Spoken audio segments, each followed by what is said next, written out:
Okay, guys, so we are looking at pH and pOH of salts.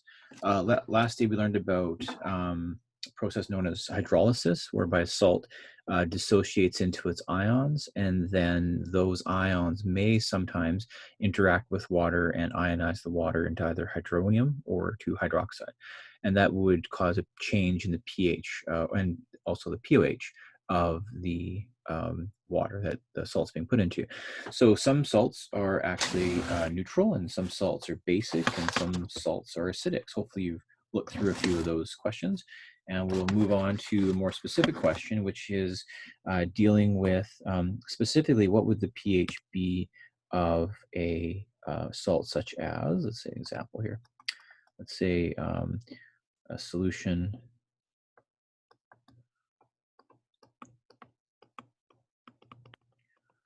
of, let's say, 0.010 molar. And let's pull up our data tables if you have that handy. Let's take a look at the data table here. CJ Dixon. I just got to get my table handy. I should have that before, but I didn't. So let's see here. Okay, so let's pick an acidic compound. Yeah, let's go. Let's try ammonium. Let's say ammonium chloride. Okay, so it has a pH equal to blank. So let's sort of see if we can find the pH of that specific solution. So the first thing we have to understand is that the salt itself would dissociate. So let's take a look at that. So we have NH4 plus coming from the salt. So we get this ion. And we also get chloride ions being produced. And we know from the previous section that chloride ions, although they are negatively charged, they cannot take a proton. Otherwise, what would happen is they would turn into HCl and hydroxide. And we know that doesn't happen because HCl is a strong acid, so that reaction cannot take place. But it's a pretty good guess that a negative compound might actually take an H. So it's it's not a bad guess. But if you look at the data table, you can see that. And the NH4 plus would act as a acid actually. So you have NH4 plus water forming an equilibrium with ammonium ions and the water is going to be given a proton, so it's going to turn into H3O plus. So that should cause the water to become acidic. Now, just to show you that on the data table, I know I'm not sure if it's helpful to bounce around like this. Sometimes it can be sort of confusing to kind of jump around all the time. But let's take a look at that. So chloride ions, they are on the base column right there. But you notice that they are the conjugates of the strong acid HCl, so they cannot act as a base. And the compound NH4 plus is right here. That's on the acid side of the table. And so NH4 plus can act as a weak acid.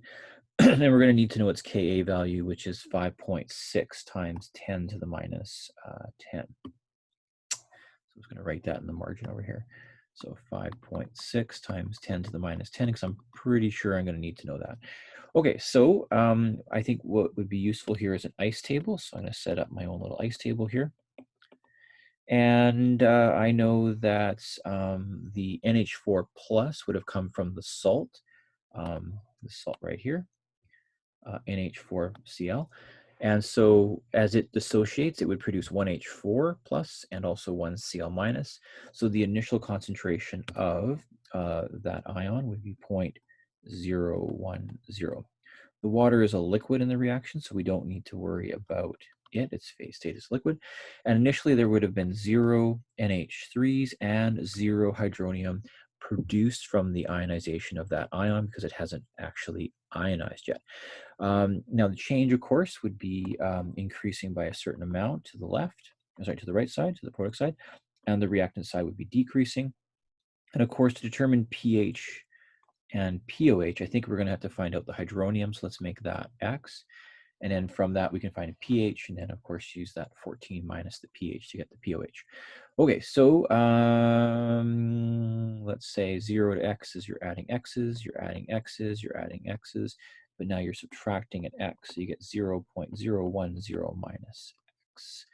Now in a written question, a multiple choice not so, but in a written question, you have to show us all the nitty gritty details here.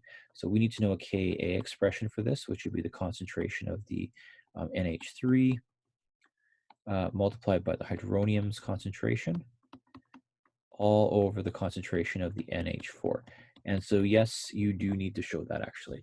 We're going to say, let's plug the numbers in here. So we're going to get X times X, which is X squared, all over 0.010 minus X. And that is supposed to equal the Ka value of 5.6 times 10 to the minus 10, which we strategically wrote in our margin here. Okay, so now because I don't want to work with a quadratic equation where I have to use the formula, I'm going to make an assumption rule here, and I'm going to assume this acid's quite weak and that the amount of ionization is quite low, so really X is quite small. So I'm going to say that this is pretty much equal to the initial concentration of the compound. So doing that, I can say I have X squared all over 0.010, now equaling the Ka of 5.6 times 10 to the minus 10. So if I get my X squared, this is going to be 5.6 times 10 to the minus 10 multiplied by 0.010, which is 10 to the minus 2. So we really have 10 to the minus 12 here. But I'm just going to leave it like that and then use my calculator to square root both sides of the equation. So that should give me the X value that I really need to get here.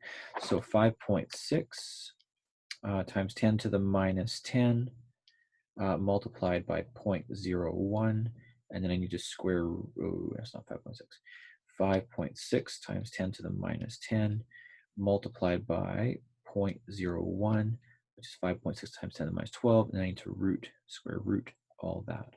So I get an X value of 2.3664 and on forever, multiplied by 10 to the minus 6. So what is X? X is the concentration of the hydronium at equilibrium, which would be related to the pH of the compound. So H3O is equal to this number, this molarity, and then the pH is equal to the negative log of that number. So I put that in my calculator, and I get the negative log of that number, which is 5 point, now I'm using a Ka value of 2 sig figs, so 5.63, I believe. So this salt actually produces, a fairly acidic solution, not super acidic, but I don't know such a thing as a super acidic, but it's not very acidic. So it's down from 7, but kind of strange to think a salt could do that. So salt can change the pH of the water. So let's take a situation of a salt that, just to review our concept here, let's say you had 0.10 molar NaCl, so just normal table salt here, and you were curious, what is the pH of water that has NaCl placed into it? Well, we know that the NaCl would dissociate into sodium ions and would dissociate into chloride ions. So we have to sort of figure out what would happen with these ions in water. So would the sodium act as an acid or a base? Well, I think we did this before. If it was a base, it would turn into Na.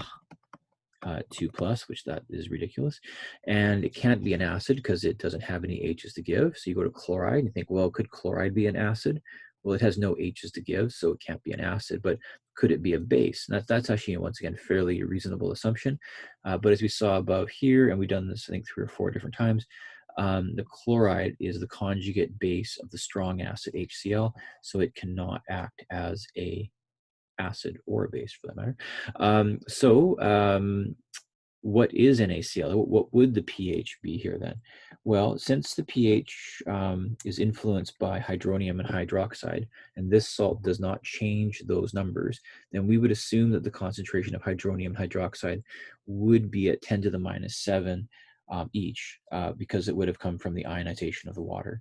So we would assume the water to be pH 7.0 or 0.0, depending on how many sig figs we had in our number here. I guess we're using 2 molar, but the ions don't really play a role here. Okay, so that's a neutral salt. The one above was a acidic salt. So let's take a look at maybe a much harder question here. And I'm gonna think of like the hardest question I could probably come up with. So let's say you had, well, where is it here? Yeah, that should work. Okay, that's right. Let's say you had a solution that was, so let's say find the pOH.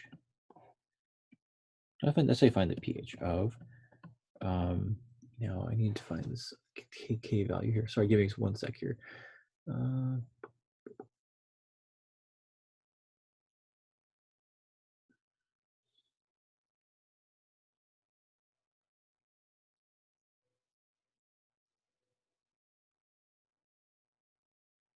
Yeah, that should work. Okay, let's try that.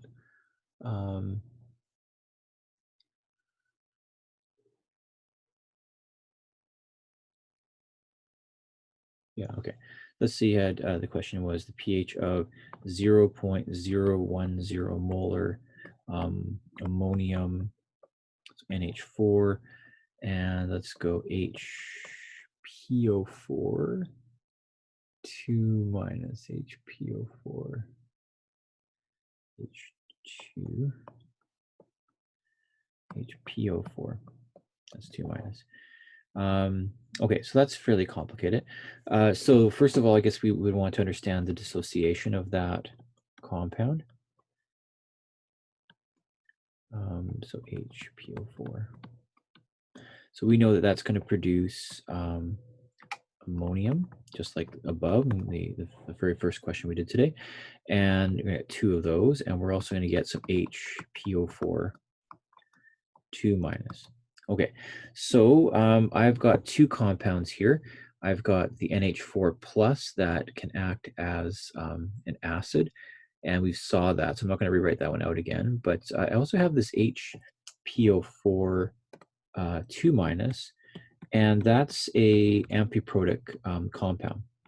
So when it goes into water, it will take protons from the water and act as a base, forming H2PO4 minus and hydroxides. It will do that. However, it will also give its proton to the water, acting as an acid. So you get PO4 3 minus plus hydronium. And you also get, I will just write this out, NH4 plus water, producing ammonia and producing hydronium. You might think to yourself, well, obviously I got 2 reactions producing hydronium. It's got to be acidic, right? It's got to be acidic, but and it may be, but that's not the reason why. So you have to really focus in on the K values here. So we said for the ammonium ion, the Ka value was 5.6 times 10 to the minus 10. Now the Ka value for HPO4 2 minus, using my data table here, is 2.2. multiplied by 10 to the minus 12, I believe. 13. Really? Wow, that's small. 13. Okay, so those are the 2 K values, so very, very small K values for both, really. And then I have to determine the Kb value for the compound acting as a base. So I take 1.00 times 10 to the minus 14, and then I divide it by Ka, but not the Ka I just found out, not this Ka. I have to divide it by the Ka of the conjugate acid to that. So HPO4 minus, where are you? H2PO4 minus, 6.2 multiplied by 10 to the minus 8, so 6.2 multiplied by 10 to the minus 8. So we can see that this number is actually going to be bigger than both those numbers. So 1 times 10 to the minus 14 divided by 6.2 times, that is not 6.2. I'm having a hard time typing today. 6.2 times 10 to the minus 8. And I'm getting a value of 1.6 roughly times 10 to the minus 7. So this compound, although it does produce a little bit of hydronium and from both the acids, it does produce a way bigger amount of base reaction. There's so much more hydroxide. So we actually look at the primary reaction here to determine the solution's pH here. So I'm going to, unfortunately I should have written the other way. I'm going to copy that down, pO4 minus, reacting with water. This time the compound is acting as a base. So it's taking a proton to form H2, pO4 minus. That was a 2 minus over there. And I'm also going to get some hydroxides here. It's being a base. So I need to know ICE. So the initial concentration of where is it here? Of the base is 0.010. That's going to be zeros and zeros. And it's pretty much the same kind of questions we've been doing for a while now. You kind of increase on that side, you decrease on this side. You want to know, I guess in this question, you kind of want to know hydronium because you're trying to find out the pH. But if we can find the hydroxide, that's equally going to be as useful for us to find out the pH of the compound. So let's find the hydroxide first. So this would have to be X, and this would have to be 0.010 minus X. And I know my Kb here is equal to the concentration of the conjugate acid, H2PO4 minus, multiplied by the hydroxide concentration all over the concentration of the base, HPO4 2 minus. And once again, we leave out the water because the water is a liquid in the equation. And then the Ka, I could rewrite that number. I calculated it, but why not just write out the formula, how I got it, because I'm just going to use my calculator anyway. And I'd rather not make an error due to rounding. I rounded a number too soon. Okay, so let's put some numbers in here. So once again, I'm going to use my assumption rule. The compound is quite weak. So I'm going to assume 0.010 minus X is pretty close to 0.010. So I'm basically saying the bottom number is basically just 0.01. So let's plug our numbers in. So we're going to get x times x squared all over 0.010, all equaling 1.00 times 10 to the minus 14, all over 6.2 times 10 to the minus 8. So do a little bit of fancy cross multiplying and a big old square root symbol. So 1.00 times 10 to the minus 14 multiplied by 0.010, all over a Ka value of 6.2 times 10 to the minus 8. So I get an X value of 1 times 10 to the minus 14 times 0.01 divided by 6.2 times 10 to the minus 8. And I have to square root all that. So I'm getting an X value of 4.0160, blah, blah, blah. So 9 after that, times 10 to the minus. So not exactly a huge number, but neither was the last one. Okay, so we're trying to find pH though. So we got to know what this X is telling us. This X is telling us the concentration of the hydroxides. So the concentration of the hydroxide is this number. That's the molarity. And now I could use Kw to find hydronium, but I prefer finding the pOH first. And that's the negative log of that number. So if I work that in, I'm going to get negative log of that number, and I'm getting 4.396. But I'm going to keep that on my calculator because what I was really being asked to find was the pH. And the pH is equal to 14 minus the pOH. So if I do 14 minus the number on my calculator, I get a pH measurement of 9.60. So it is above 7, so it's definitely basic, but I wouldn't say it's hugely basic. A few students in the past have asked me whether or not this 2, so I can show you here, whether this 2 would change things, because technically you would have 2 of those, and it would make things a little bit more acidic than just having 1 of them, of course, because you'd have twice the amount. But because this number up here, this power here, minus 10 power, is quite a bit different than this minus 7 power here, that 2 is going to play a very negligible role in that. So the pH and pOH would be affected by these other compounds, but to such a small degree that we look at what's called the primary reaction, so the main reaction, and that's the one with the biggest K value. So in this case, this reaction here, the one where it's acting as a base, that has the biggest K value. So this 1.6 times 10 to the minus 7. So that's how it actually reacts here. Okay, so I was going to do one more question here, and I just have to pull it up because I kind of misplaced my books here. Quite a mess on my desk. My math students are writing a test today, so I think I got a few in my chem class that are probably hopefully not too tired from this. Yeah, this should work. That's kind of boring. Yeah, let's try. Yeah, that's kind of a fun question. So this is I don't think I would test you at this level since of the whole COVID thing here, but I think it's nice to kind of tie a few things together here. And since it's just a educational video, you probably are falling asleep by now. So let's say find the pH of I'm just going to pull a compound that I can easily find here.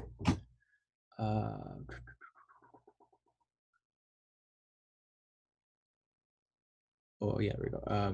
Of a saturated solution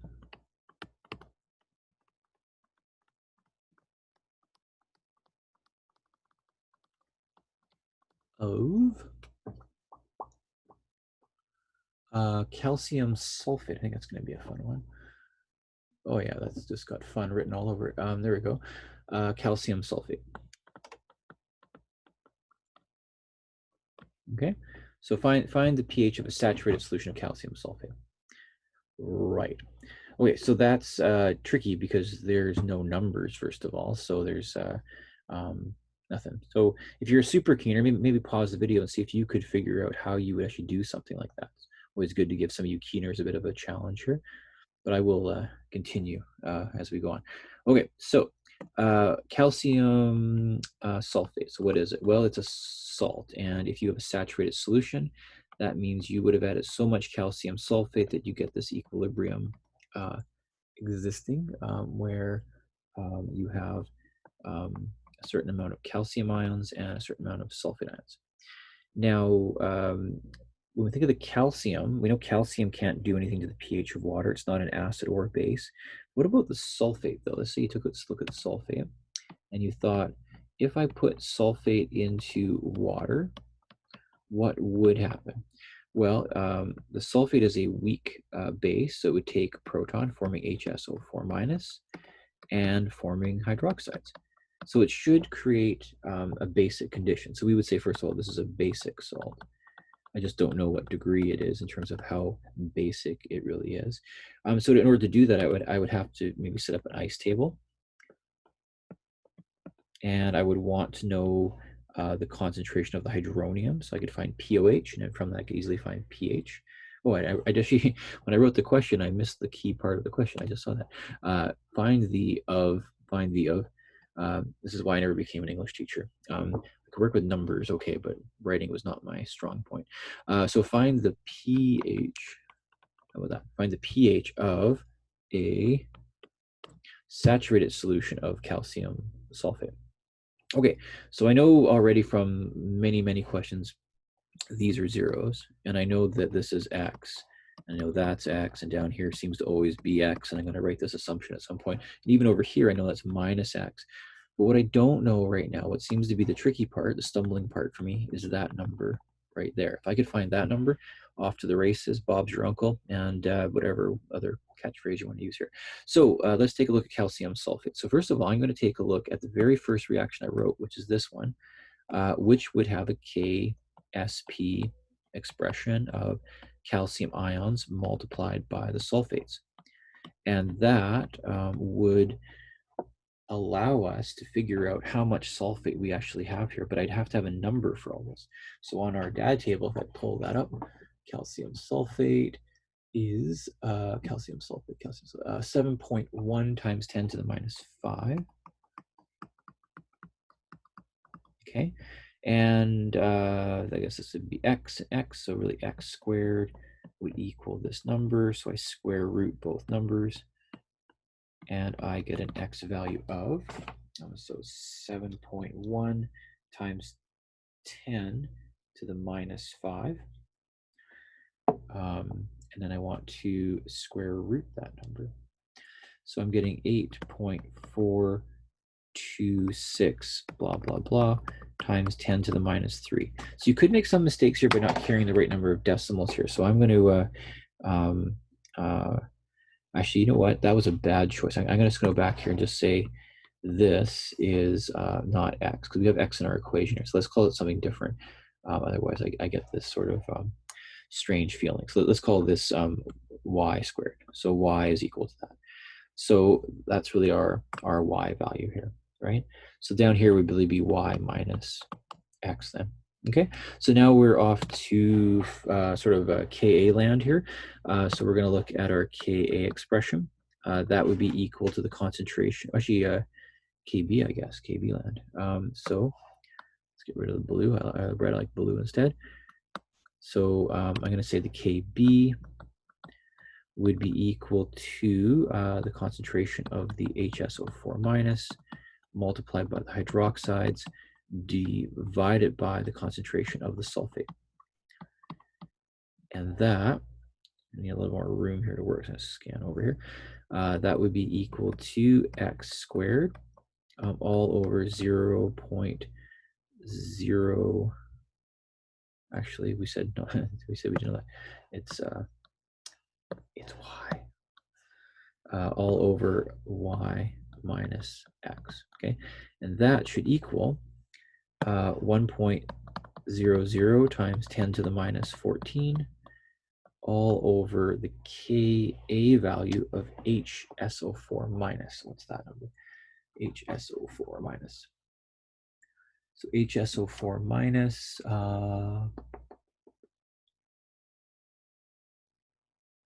it's pretty high value, 1.2 times 10 to the minus 12. 12, okay, double checking that, minus 2, sorry. There was a 2 there. Okay, now I'm going to make my assumption here that the value of x is quite small. So I'm going to say assume y minus x is still pretty close to the y value here. So pretty close to that number right there. Okay, so I guess down here I'm going to get x squared all over y, which is 8.426 blah, blah, blah, times 10 to the minus 3 equaling this fraction. So I'm going to basically take everything here, and I'm going to do this all in one single calculation. So 1.00 times 10 to the minus 14 multiplied by, now I have, this number's on my calculator, so I don't need to type it in like that, to the minus 3, and that is all over 1.2 times 10 to the minus 2. And then I need to square root all of that. So I've got that number, and I'm going to times it by 1 times 10 to the minus 14. I'm going to divide it by 1.2 times 10 to the minus 2. And 8.426 10 to the minus 3 times 1 times 10 to the minus 14. Having a hard time here, guys. So let's try that one more time. 8.426 exponent minus 3. And I'm going to times that by 1 times 10 to the minus 14. And then I'm going to divide that by 1.2 times 10 to the minus 2. And then I'm going to square root that number.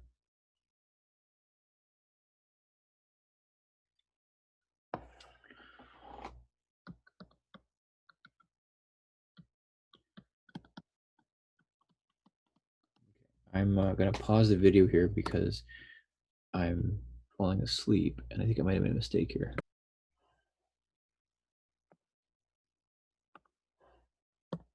Okay, I think that's right, actually. So, so what is X again? X was the concentration of the hydroxides. That's the molarity of the hydroxide. So to find the pOH, I just do the negative log of that number. And then to find the pH, I think it was finding pH, right? Yeah, find the pH in green. Find the pH would equal 14 minus the pOH. So if I do that, so that's that number here. So I'm going to take the negative log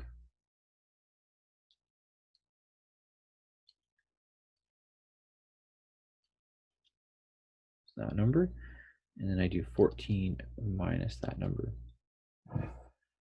So you're getting a pretty neutral salt here. So 6.9 times, oh, 6.92, I guess. So I'm thinking that is not exactly very acidic. So, and you can see the number here actually is quite close to 10 to the minus 7. So I think it's pretty good. Okay, so that's a fair bit of questions here. So you know, just find pH for bases and for salts. So I'm going to put some videos, or sorry, some questions up online for you to try. And don't forget, we're having tests later in the week and a Zoom meeting coming up too. But just check your emails for all of that. Okay, so have yourself a good night, good day, whatever time it is you're reading.